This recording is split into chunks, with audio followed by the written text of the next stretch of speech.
Yo, what's up, guys? Dark Orbit here, bringing you a gameplay commentary. This is actually competitive King of the Hill, so enjoy it. This is going to be a really good gameplay for you guys. It's going to be a bit longer than normal because I've got some stuff I want to talk to you about.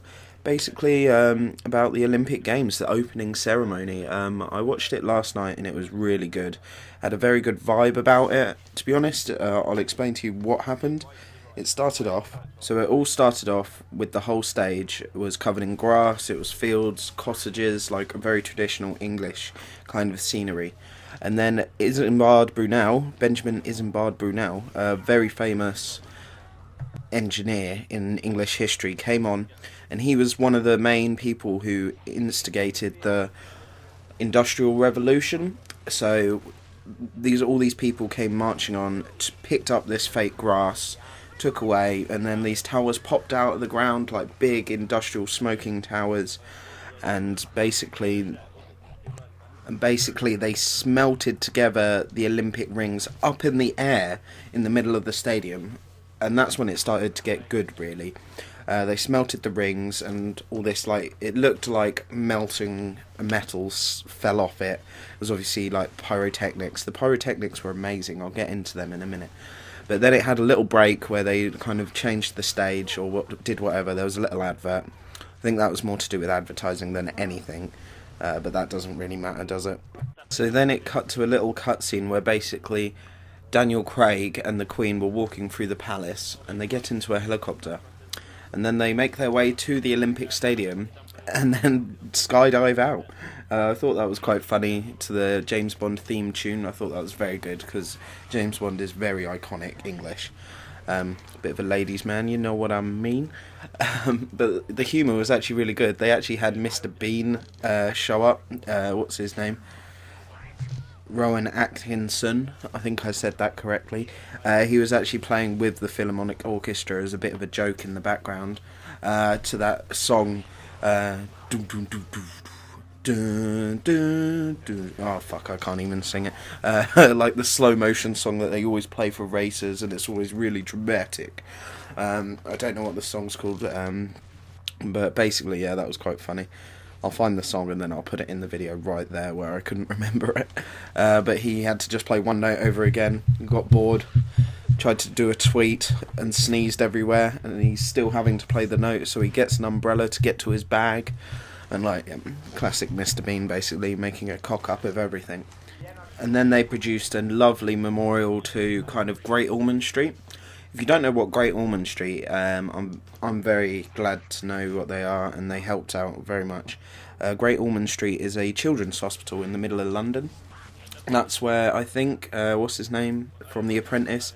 He was one of the co-founders. You're fired, whatever the fuck his name is in England. But basically, yeah, I was very indebted to them. They basically saved my nephew's life. He was the youngest baby either in England or maybe the world, because they are a world-leading hospital for children, to have open heart surgery. I think he was less than like 3 weeks old, and yeah, he had to have open heart surgery. Youngest baby in the world, maybe, not sure. To survive anyway. But yeah, so I was very glad about that. And then it went into the NHS. Yeah, and after that they did a little rundown of the 50s music, jazz, and then it went into the 60s kind of hippie stuff, 70s getting a bit more poppy, 80s kind of electro. Really great soundtrack, English music, really good kind of iconic tunes from those eras. And then it got to like the 90s and it dropped in straight away, Firestarter by Prodigy. Love that song, I love the Prodigy. I was like, oh, and that's when I really started to get into it. I thought it was really good after that.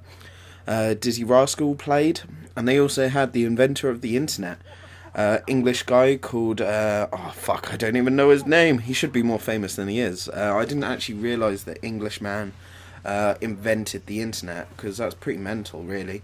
And he gave it to everyone. He didn't charge money for it. It's basically a free commodity. He's probably the most influential person in about 100 years, or in modern times anyway. It was very good to see that he got some recognition for it, because, to be honest, yeah, he changed the world. But then after that, we went on to Call of Duty. I know that's a bit odd for a Gears team, as I did a com for the team page. We were playing other games at the moment just for fun, and we did a competitive GB match, and we won our first match. It was very close. They beat us first map, and then we stepped up 3-4, 3-4 search and destroy. Oh my god, it was sweaty, and I carried the team. Big cheers. Another thing I would like to tell you guys is how awesome you guys have been recently. Yesterday I put up a video for 11 hours and I got 100 views. That's easily the best thing ever. So yeah guys, just thank you very much. Just keep enjoying my vids. I hope you do. Leave me a nice little comment saying I'm a shit commentator, whatever you want. Hit the like button. You don't know how much it means to me when people hit the like. It just makes my day, really, because this stuff, I'm not the most technological fucking person. I struggle with computers, so it is a lot of effort for me to do this. Something I really enjoy. But anyway, guys, after that GB match, we basically came back I came back to watching the Olympics, and I caught the end of it. I saw Paul McCartney singing "Hey Jude," very good. Got the whole crowd going, "Hey Jude." I'm not going to sing for you. And then basically the fireworks, the pyrotechnics, as I said earlier, they were immense. And I've seen some really good fireworks. I've spent New Year's Eve in Sydney, Australia, and they have world-renowned fireworks. But to be honest, these fireworks were immense. I actually loved them. They were like so big and spread out, and there was fireworks at the London Bridge. It's not London Bridge, it's called Tower Bridge. We sold London Bridge to you Americans out there. That's one of the biggest cons in like history. That's very funny. I'll tell you about that some other time. But anyway guys, yeah, I just want to say thank you very much, and if you didn't see the Olympic Games, go check out some vids on YouTube about it. But yeah guys, I hope you like my channel. See as I can play like a beast in this commentary. But yeah, just keep watching. And if any of you guys fancy doing comms or anything like that, playing with me, just add me on Xbox, send me a message, say who you are. If you don't say who you are, I probably won't add you, but if you just go, yeah, what's up, Dark Orbit, like your vids, blah blah blah, I'll play with you, man. Fucking hell, it's not that hard.